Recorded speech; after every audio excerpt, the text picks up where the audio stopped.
Are you curious about bodies, pleasure, and possibilities? And what about curious about what others are up to on the planet when it comes to pleasure, sex, and play? Have you considered what pleasure can do for your life, your body, and your bank account? Do you know something magical, delightful, and out of this world orgasmic is not only possible for you, but totally available to you? If you're ready to be the magical, sexual, sexy beast you know you can be, and you just need the tools to get there, you're in the right place. Now, here's the host of The Pleasure Zone, sensual movement artist, relationship and sex alchemist, Milica Jelenic. Welcome, my sweet pleasure seekers. So we have a very interesting topic this evening. I was playing with one of the other hosts on Inspired Choices Network. If you've ever listened to the show Big Fat Lies with Jennifer Kramer Lewis last week, she and I were having a great old laugh looking at different possible titles for my show on a title generator that she uses. And this title, we were just joking, and I said, let's just put in like, your penis is wrong, her vagina is right. And we put it in this title generator, and it evaluates how well received this title will be, whether it will be seen, and also whether there will be engagement with this title. And it was 100% seen and 85% engagement. And she's been using this thing for quite a while. And she's like, I've never seen 100%. This is insane. I'm like, well, this is that insane. I'm going to do a show about this. And now I got to think about how our penis is wrong. Our penis is wrong? What's going on? Well, I want you first of all to know that I truly don't believe penises are wrong. What I would like to talk about, though, is the different stages of arousal that bodies go through. And bodies with penises go through different arousal than bodies with vaginas. And I don't know if there's been studies done on anybody who's transitioning or anything like that. So I can't say anything on that front. So I'm sorry if this doesn't feel inclusive to everybody. However, I'll try and speak to this as much as possible on the most inclusive level possible. So how do penises get so wrong? And it's not that penises are wrong and vaginas are always right or vulvas are right. It doesn't necessarily mean that as a blanket statement. What we're talking about is that oftentimes penises, guys, the penis, or gals with penises, your penis happens, I just have to say, your penis just happens to probably get turned on sometimes when you don't even know what's happening. So I want you to think about this. How is that even possible? So for some of you, you might be like, how does your penis get turned on even when you're not turned on? Well, we're going to talk about some different things physiologically. I love working with bodies, and I've been working with and studying anatomy, physiology for over 15 years. And I also deeply study all things to do with sex and intimacy and combine a lot of this stuff. I've recently been doing a series called the Happiness Hormones Club with 4 different hormones. And it's actually been a fascinating dive with people into hormones, because for one thing, we know very little about hormones, even with all the science that we've got. We still have very limited information. And with the stuff that we do know, we can kind of look at that and use some of that information to look at these subjects tonight too. So one of the things that starts to happen in bodies when they start to get turned on and feel good is like the oxytocin is rising, endorphins are rising, and the touch starts happening, serotonin and dopamine are rising, like all these like great happy hormones come in. They're not just happy hormones, they're also arousal hormones that start to kick in. And the thing that happens sometimes is that these arousal hormones come in at the least expected time. So let's just say, for example, if when you were a child, and maybe when you were a child and you had a penis as a child, you were completely humiliated, publicly possibly. And I'm thinking of an instance because when I was when I was in like grade 5 or 6, there was this kid who was, I know he was insecure and I know he was going through stuff. Looking back on it, we could see that. But at the time, he just seemed really mean. And he always picked on this one other particular boy. And one day we were lining up to go into classroom, and this kid just pulled this boy's pants right down, underpants, all of it, like total humiliation circumstance going on. And the thing with that is humiliation is so weird in our bodies, is that our bodies get oxytocin rushes from having humiliation. And so we don't really know what to do with that, because we're both feeling kind of off and kind of humiliated and not feeling so good about it. And yet at the same time, our bodies are having this rush going on. Oxytocin is one of those really wild hormones that are not that predictable. We don't really know when it's going to kick in always. So it can sometimes drop from fear, but it can also rise from humiliation. So let's just take that scenario of that child and say, for example, in the future, when he may feel insecure. I don't know for sure. I have not seen him since grade 8, but he may not feel secure about his body, about himself, because I remember like feeling so embarrassed for him. I remember people like laughing at him. Then I think I overcompensated, which is something that I tended to do. I'm trying a lot less to overcompensate, but I remember that, at grade 7 and 8 dances, I would always make sure that I danced with him so that he wouldn't feel like rejected. It's not that I felt sorry for him. I actually liked the person. He was a nice guy. But I know that there was like a lot of humiliation for him. So he, whatever was going on for him now, I'm definitely not going to name names in case he's still alive, kicking, and happens to be listening. But what I do know is that these things have an effect, and they can take effect, and they can take effect for a very long time. So these create some traumas in the body, fears.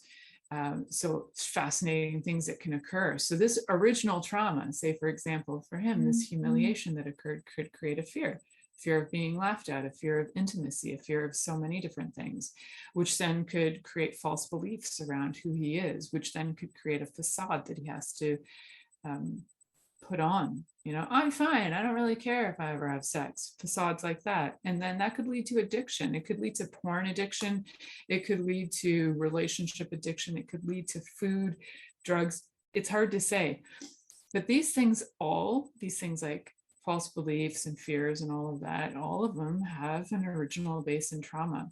And our bodies, these traumas like humiliations, our bodies just somehow, they just don't know, and they kick in the hormones that we would think were being turned on. But in fact, we may actually have a lot of trauma that hasn't been healed. And so therein lies the task. So that, humiliation can be a kink as well. And there's like validity in that. And the question I would pose to you is, have you healed those traumas that are causing you to be turned on by being humiliated? Like, what's underneath that? What's that trauma that has you feel every time you're humiliated again that you feel good about it?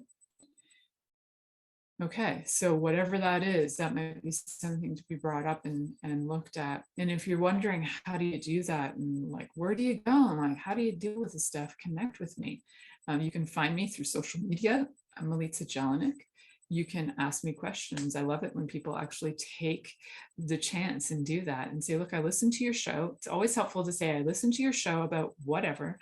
I would really like your take on this. And I'm always willing to give you some of my time that way. So, and also if you enjoy my advice and my coaching, you're welcome to have sessions with me as well. So when we look at this trauma-based situation, we can start to get how not only could penises be wrong, but guess what? Vaginas could be wrong too. So vaginas and vulvas can also respond from initial traumas as well. So let's say, for example, somebody's been sexually molested in their early childhood, and the thing about this is that, like a lot of times when there's been early childhood traumas, especially around sexual abuse, is that the body at that age doesn't necessarily have desire. It just has like a buildup of energy sometimes. Like when I was 4, I just had like a buildup of energy, and it was just like a way to release some energy. It wasn't like I was lusting after somebody. I didn't have fantasies. It was purely a physical release, which is different than desire, which is different than pleasure. Yeah. So there's desire, there's like a physical response in the body, and then there's pleasure. And they are really great when they work together.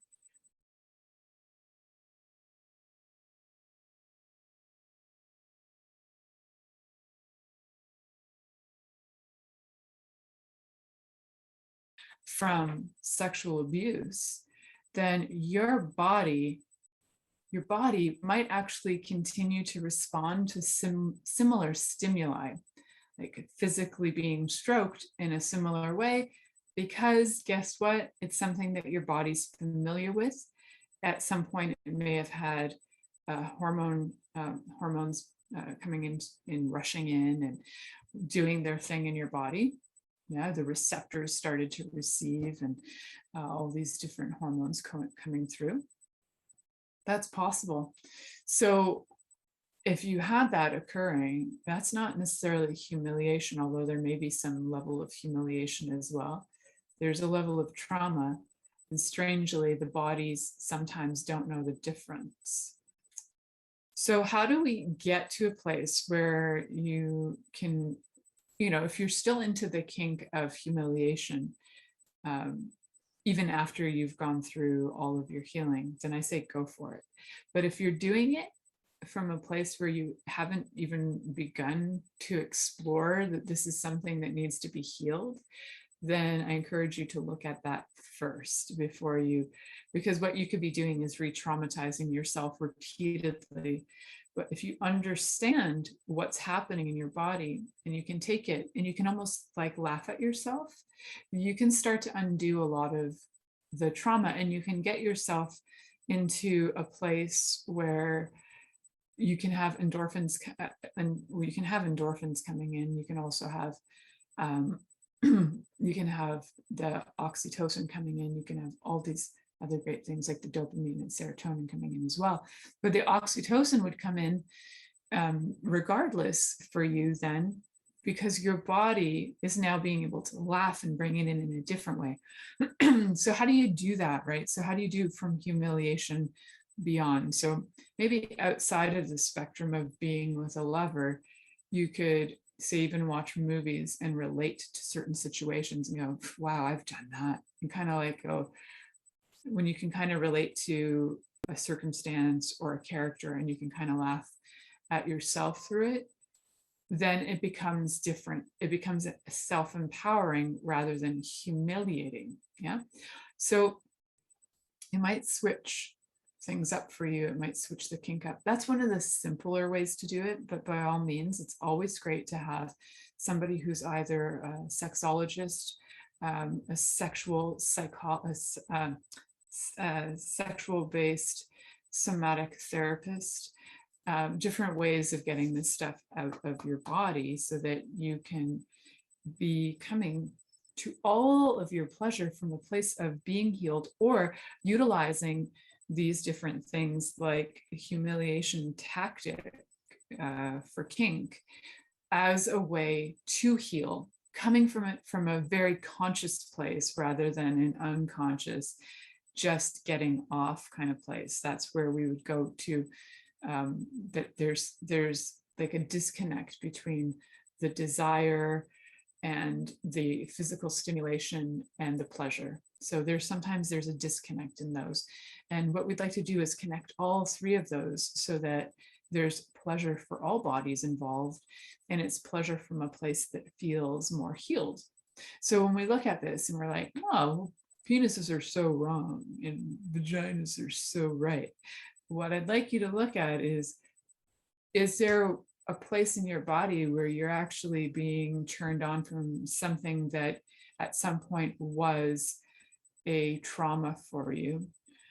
Has that trauma left, or does your body still get excited by the trauma and is looking for ways to either relive it to get the oxytocin kick, or is it looking for a way to heal it? So just check, because there'll be different responses in the body. So there's a lot more to talk about on this topic, and I hope that you enjoy this. I know that the title was very off-putting to many, and I lost several people on my mailing list, and that's okay, because apparently it was very offensive. So if I offended you today, you're welcome. If I didn't offend you today, you're welcome. I hope that whatever you get out of this episode is something that you find both educational, mentally stimulating, and maybe even physically stimulating. Depends on what works for you. So we're going to go to our first commercial break. You're listening to The Pleasure Zone here on Inspired Choices Network, and we'll be right back after this commercial. Are you secretly a voyeur, wondering what's going on in other people's sex lives? What if now is the time for a totally different sexual evolution? Are you interested in people who are pioneers of different sexual and pleasurable practices? Lean in now with Milica Jelenic, where she will entice you and your body to know your own pleasure zone. On the Pleasure Zone radio show with sensual movement artist Milica Jelenic, you'll receive tools, inspiration, and a foundation to allow yourself to receive more in your sex life, and quite possibly other areas of your life as well. Listen for The Pleasure Zone with Milica every Monday at 8 p.m. Eastern Time, 7 p.m. Central Time, 6 p.m. Mountain Time, and 5 p.m. Pacific Time on InspiredChoicesNetwork.com.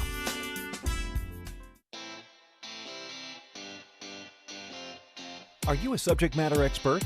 Are you here to share your expertise with an audience waiting to hear from you in only the way you can deliver? Are you ready to have your voice amplified across the airwaves? Inspired Choices Network has a global radio platform streaming to millions of people across the world. Professionally produced and supported by an accomplished team every step of the way, you can broadcast from anywhere in the world, knowing your voice matters, and we ensure it is delivered with ease and efficiency. Eager to hear your message, the world awaits. Contact us today to become an Inspired Choices Network radio host. Email become a host at inspiredchoicesnetwork.com. This is The Pleasure Zone with sensual movement artist Milica Jelenic. To participate in the program today, join our live studio audience in our chat room at inspiredchoicesnetwork.com. You can also make the choice to ask or comment by email. info@milicajelenic.com. Now, back to the program. Welcome back, my sweet pleasure seekers. Tonight, we're talking about how your penis is wrong and how her vagina is right. Well, I know my vagina is right. My vagina is so right. And I can tell you from my own experience, my vagina has been right for so many things. If I listen to my vagina more than I listen to everybody else, I would, and I've begun to, I'll tell you that much. But even in the past, if I had, I could tell you that my life would be very different. but I didn't always listen to my vagina. Sometimes I listened to the needs of others and I followed through on that. So what if we did make your vagina really, really right? What would that be like? So just think about that for a minute. We will talk about that. And penises, what if you weren't so wrong? Penises get a bad rap. I have to say, they get a pretty bad rap around the world. People are flaunting their penises a lot, throwing them up, dick pics left, right, and center with no like actual asking. And I had a really great question the other day. I had somebody who wrote to me and was saying, I'm an exhibitionist and I really don't want to offend people with my exhibitionism and I don't want to get arrested with it. And they wanted to know, how do I show off my penis to people and how do I broach the subject with people in order to be able to do this, be able to show them my penis? And I said, well, and I gave them some advice. So I'm hoping that they're going to follow through on that advice. It's always good to know the person a little bit, at least, and then say, would it, something like, would it please you to see my penis? Like, that's a kind of a nice thing to say. So Penises, I know you love attention. Most of you love attention. Some of you are hiding.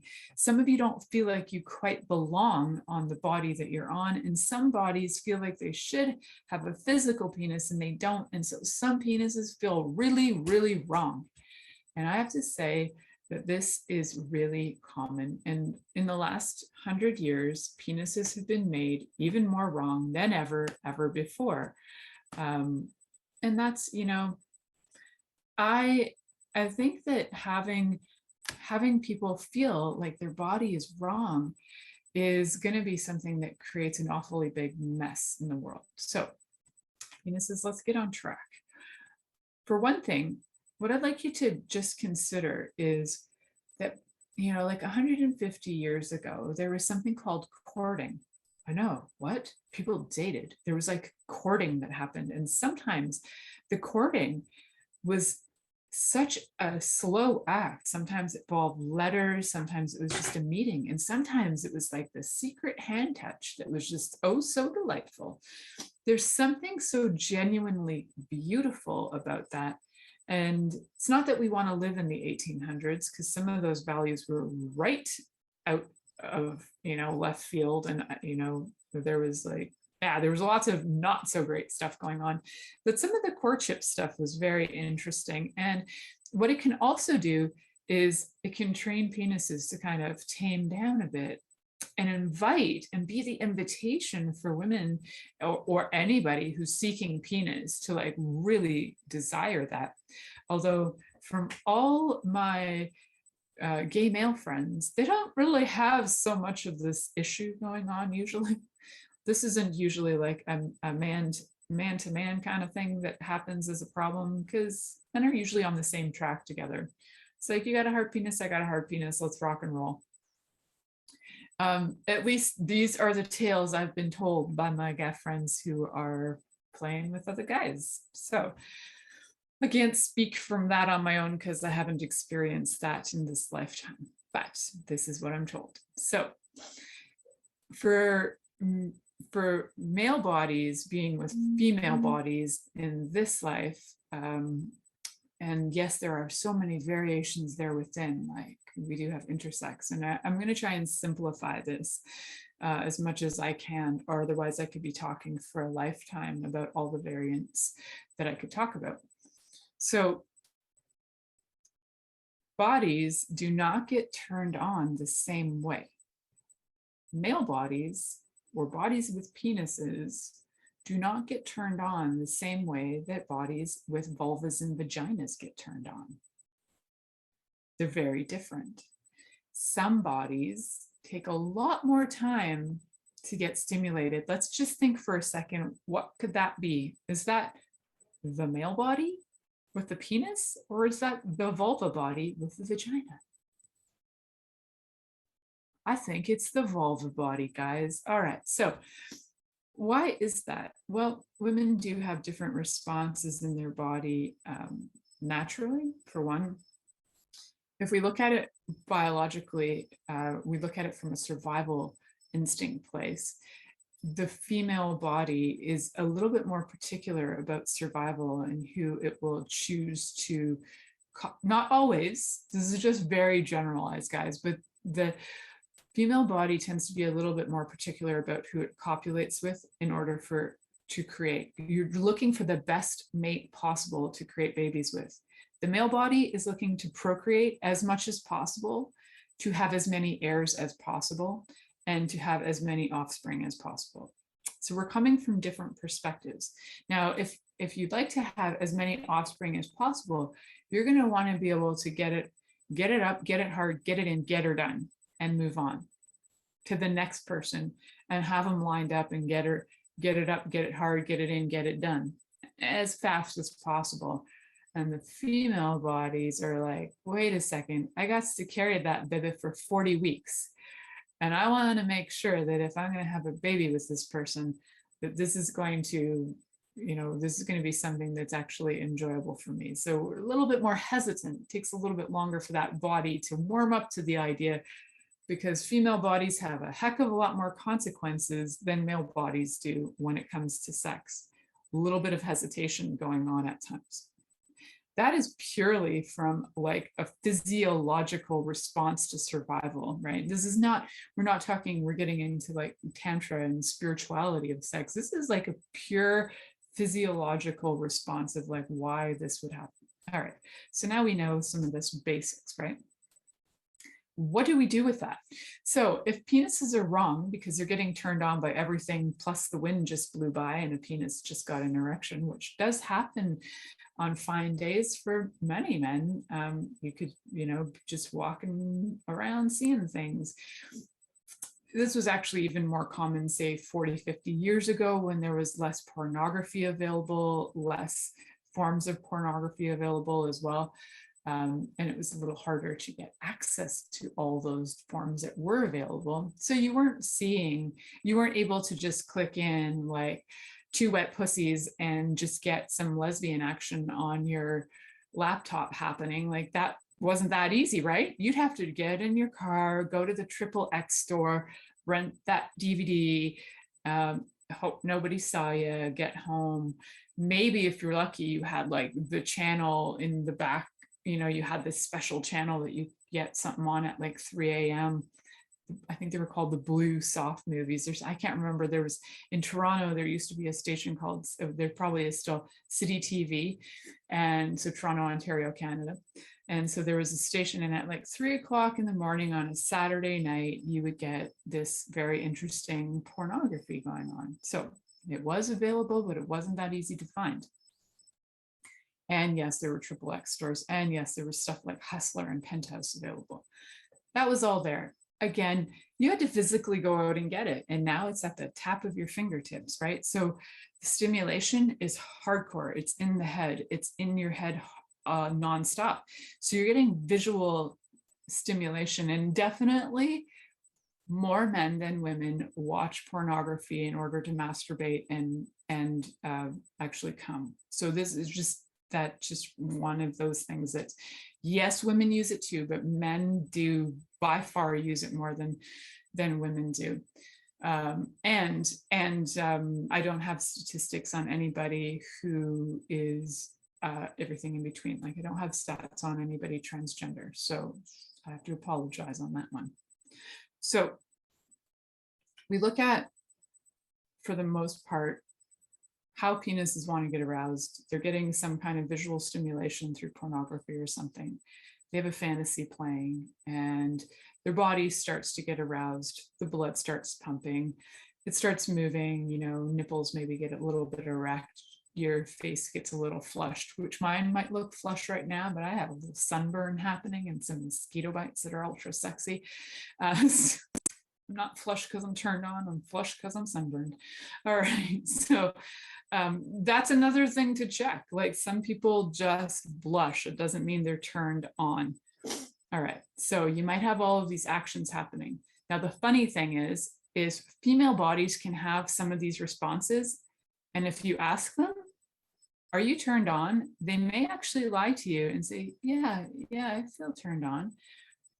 But their brain activity will absolutely show something different. So there have been studies done on brains, looking at brains when people think they're turned on, and the part of the body that has to do with pleasure isn't even being stimulated. Yet these people feel like, yeah, I'm turned on.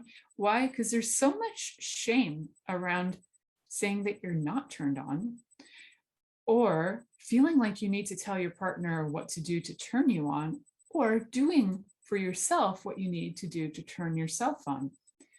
We have become so afraid of asking for what we would like that we'd rather have just our bodies stimulated and just like get her done than actually having a conversation and improving our sex lives and our pleasure. Yeah, because that's where we've come down to.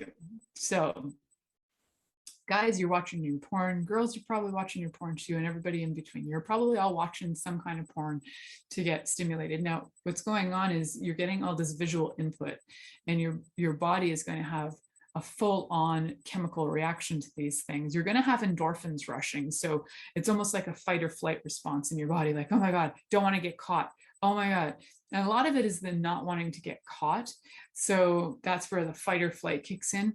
then you also have possible humiliation coming in, oxytocin's coming in. Like, it's all the bizarre possibilities for these hormones to come through, that they're coming through, and you think you're turned on, but actually you're possibly humiliated and afraid of getting caught.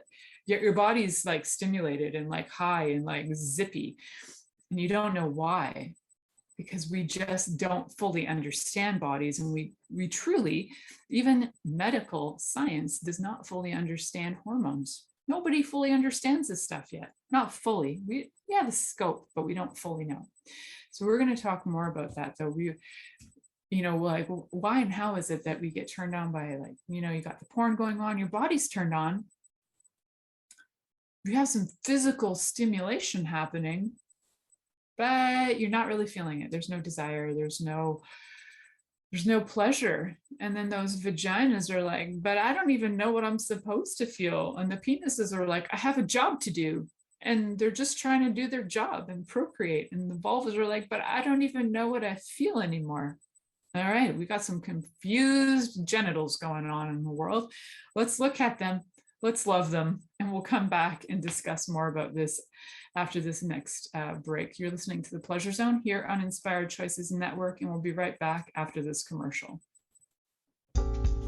Are you secretly a voyeur, wondering what's going on in other people's sex lives? What if now is the time for a totally different sexual evolution? Are you interested in people who are pioneers of different sexual and pleasurable practices? Lean in now with Milica Jelenic, where she will entice you and your body to know your own pleasure zone. On the Pleasure Zone radio show with sensual movement artist Milica Jelenic, you'll receive tools, inspiration, and a foundation to allow yourself to receive more in your sex life, and quite possibly other areas of your life as well. Listen for The Pleasure Zone with Milica every Monday at 8 p.m. Eastern Time, 7 p.m. Central Time, 6 p.m. Mountain Time, and 5 p.m. Pacific Time on InspiredChoicesNetwork.com.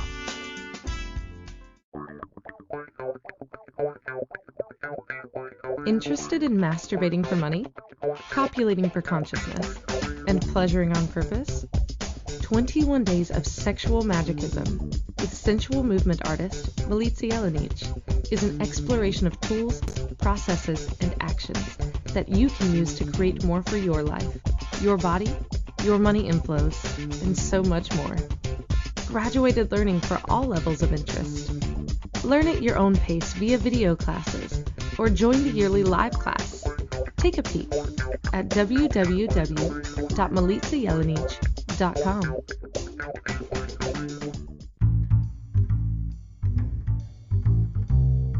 How wonderful would it be to carry your favorite Inspired Choices Network host with you throughout your day? Well, now you can. Inspired Choices Network now has its very own mobile app. Our free app offers live streaming shows, along with thousands of podcasts and TV episodes. Our shows cover a wide variety of topics. Whether you're waking up with us, carrying us through the day, and taking us to bed with you, we're always here for you to enjoy. We're easy to find. Just search for Inspired Choices Network in the Apple App Store or Google Play Store. This is The Pleasure Zone with sensual movement artist Milica Jelenic. To participate in the program today, join our live studio audience in our chat room at InspiredChoicesNetwork.com. You can also make the choice to ask or comment by email, info@MilicaJelenic.com. Now, back to the program. Welcome back, my sweet pleasure seekers. So tonight we're talking about how sometimes penises might be wrong and vulvas might be right, or maybe not. So what we've actually kind of dived into are some of the physiological responses that occur in bodies, how and why they might occur, and then what we can do about making penises not so wrong, and maybe making vulvas continue to be right, but however, they don't have to just be right. But like, what if we could have them be friends? What if vulvas can be friends with vulvas and penises can be friends with penises, and they can be friends with each other, and then everybody can be friendly, and then the genitals of the world are all happy? That would be great. the genitals of the world have had an awful lot of pressure put on them for different things, like survival of the species. That's a pretty big one to have put on you. Then we've had pressure to perform, and we've also had pressure to show up and look certain ways, right? It's really interesting. Probably maybe 15 years ago, the big thing was like shave all your pubic hair. And now it's like cool to have pubic hair again, because like the 70s bush is back. I think it was COVID like brought back all things like cover your face with a mask and cover your crotch with hair. Like it's all coming back. So whatever it is, or we're all going natural, whatever it happens to be, everything is kind of changing, and we've been judging these things for so long. Wouldn't it be lovely if we just stopped that and we didn't make penises wrong? And what if we didn't have to make vaginas right? What if we started listening to them? So we have different arousal rates. We kind of discussed that a little bit, right? So penises might get turned on really, really fast. Now, what I would encourage you to do, rather than doing the spit on your hand, slap it on your dick and shove it in, like instead of doing that deal, I kind of think like, hey, if you're turned on and your partner is interested, but maybe not as turned on as you, wouldn't it be fun to turn them on to the level that you're at, or even more? And vulvas, if you're turned on and maybe you're with a partner, maybe with a penis or a vulva or vagina, and they're not so turned on, would it be fun to have and invite your lover into being as turned on as you are? What a concept. So what we've been doing for the most part is going, I'm turned on, I'm going to use your body as a tool, I'm going to get off and I'm going to walk away. What we've been using it for is physical stimulation. We're not even looking for desire anymore. We're not even looking for pleasure anymore. We even have like dating apps dedicated to pretty much, let's just get those body parts slammed together and get out of here. Or like the glory holes of the olden days in the 1980s and 90s for all my homosexual male friends out there who ever had the glory hole experience.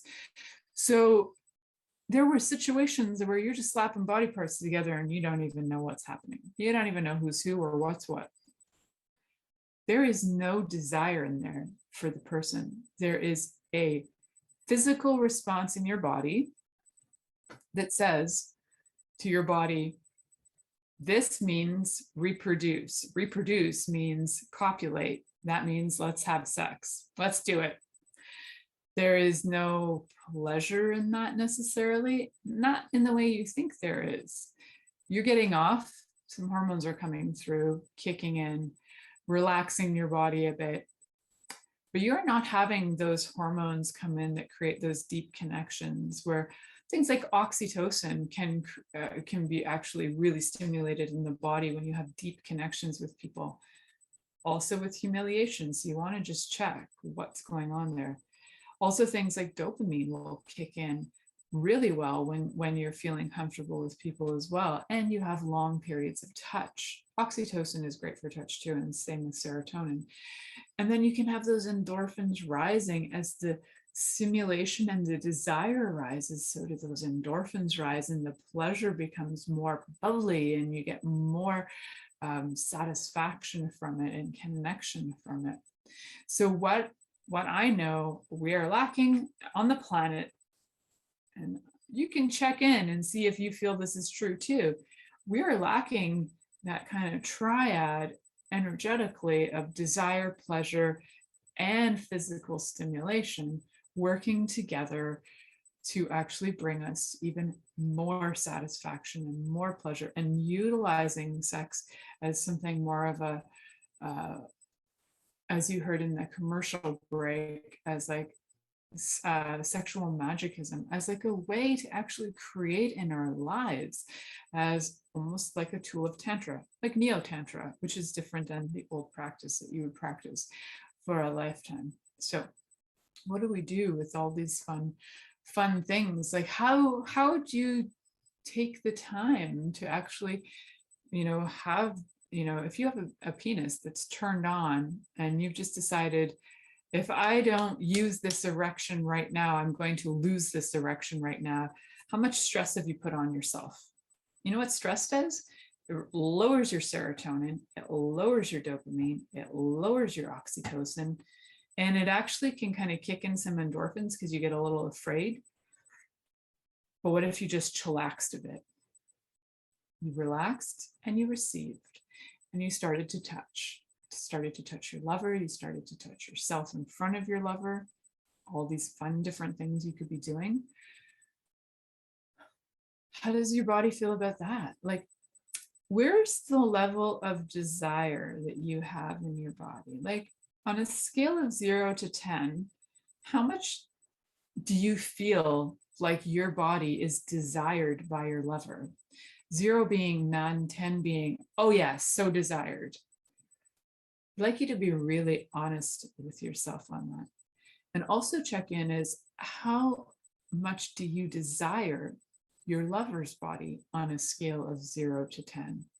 0 being you don't desire it, 10 being you fully desire it. Now, desiring is where the thought of it might even get you to be piqued and aroused and your blood flowing and you get like turned on. That doesn't mean that your genitals are being stimulated or that you're necessarily about to have an orgasm, although sometimes desire can be so intense that it can lead to your body feeling like it's stimulated physically, and it can lead to that intense pleasure. Absolutely. I've actually in my life, I had a lover in my 20s who my body had just gone through a lot of trauma, and he was such a contribution to healing a lot of that trauma that the first time I kissed him, my body actually had an orgasm, because there was some, and now like I can look back and kind of go, oh, I understand this chemically. Biochemically, I understand what was going on. There was like a feeling of safety. There was a feeling of being nurtured. There was a lot of things that my body had not felt for a while, like months of feeling isolated, sad, alone, basically violated, not basically, but violated. So the first touch I had that was like kind and sweet and loving, it like blew my brains off. Like, it was so intense, and it was such a gift to my body that I could know that it doesn't actually take a lot to be turned on, but it takes a lot for me is to feel desired, and then also that kindness and that presence and all of these other things that he was able to be for me at that time was such a gift. So grateful for that lover. He was such a gift. So now what do we do? If you feel like you're kind of like, well, I don't really have desire for my partner, and I don't really feel like my partner has desire for me. Like, if your numbers came up at 0 when I asked the question, how desired do you feel by your lover, and how much desire do you have for your lover? If they're like at 0, there is something going on. Now, your lover might know how to physically stimulate you. And they're like, yeah, I got the rubbing skills down. I took my own class and I know how to rub up real good. I got my 15 minutes down and I know how to stimulate a clitoris and I know how to stimulate a penis. Great, you know how to stimulate, but is there desire? So desire is really an important component, and the bodies need that. So penis is when you're just aroused, you might be like, I just got to get that in and get her done and get that, get those babies happening. Got to biologically, got to recreate, got to make this happen. No, please take a moment, take your time, be, gentle, be and ask, communicate, because maybe your partner doesn't want gentle too, but be willing to communicate and ask, is there something that your body would really enjoy right now? How many of you out there actually ask your lover, is there something your body would really enjoy right now? Or do you just assume, I've got a hard penis, I'm shoving it in that vagina. That's what I'm doing. Or I got a hard penis, I'm shoving it in that mouth, or I'm shoving it in that anus. I'm going to shove that penis wherever I can put it, because that's what penises are for, shoving. No, that's not what penises are for, folks. That's not at all what penises are for. Penises are amazing pleasure devices.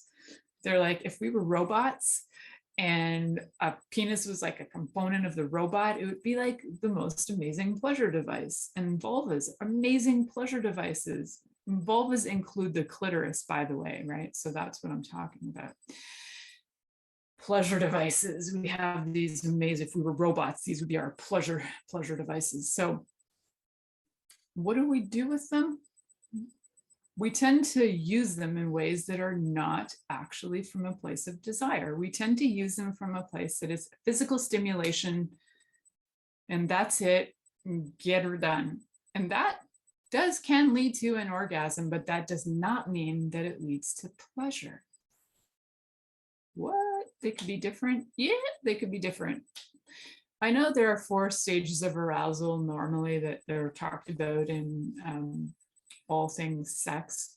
I'm looking at it a little differently because my thought on this, and I've been listening to some interesting sexologists as well, who have some really cool theories about this as well. But what I love is the idea that when we have that triad of desire and we have included physical stimulation in a way that the person enjoys, and then this leads to these outstanding experiences that we call pleasure, which can be beyond what you've ever orgasmed. It can be something that is even healing for the body, possibly healing emotionally. It can work on levels that you might not have even considered that sex could be utilized for. Yeah, go think about that for a minute. So you're listening to The Pleasure Zone here on Inspired Choices Network, and we'll be right back after this commercial. Are you secretly a voyeur, wondering what's going on in other people's sex lives? What if now is the time for a totally different sexual evolution? Are you interested in people who are pioneers of different sexual and pleasurable practices? Lean in now with Milica Jelenic, where she will entice you and your body to know your own pleasure zone. On the Pleasure Zone radio show with sensual movement artist Milica Jelenic, you'll receive tools, inspiration, and a foundation to allow yourself to receive more in your sex life, and quite possibly other areas of your life as well. Listen for the Pleasure Zone with Milica every Monday at 8 p.m. Eastern Time, 7 p.m. Central Time, 6 p.m. Mountain Time, and 5 p.m. Pacific Time on InspiredChoicesNetwork.com. This is the Pleasure Zone with sensual movement artist Milica Jelenic. To participate in the program today, join our live studio audience in our chat room at InspiredChoicesNetwork.com. You can also make the choice to ask or comment by email, info@MilicaJelenic.com. Now, back to the program. Welcome back, my sweet pleasure seekers. Tonight, we're talking about how your penis is wrong and her vulva is right. Well, if you've been listening in so far, you'll know that that isn't actually the full extent of the story, is it? No, we're just looking at how and why that might be occurring, right? So we looked at a little bit of desire. Now, that is something to consider. Where are you at on the desire scale with your partner, your lover? Where are they at on the scale of desire with you? Now, when it comes to things like physical stimulation, that is something that changes over time, repeatedly. What you might have liked as a teenager is different than what you might not. You know, you might change in your 30s, your 40s, your 50s, your 60s. That is totally normal. And if you've had a lover for many years, this is something that you can have conversations about. You're allowed to talk about this and say, you know, that thing, like, actually my body likes this a lot, like this thing when you did this thing to my nipple, I really love that. That turned me on more than anything else. So when you do have conversations about stimulation, it's really nice to give feedback that is encouraging to the person. If you would like to continue to have relations and play with them, give them some positive feedback and encouragement, and let them know where they're doing things that work, right? So that's the physical stimulation, and there's still a need for conversation because that physical stimulation continues to change. And maybe every time it's a little different.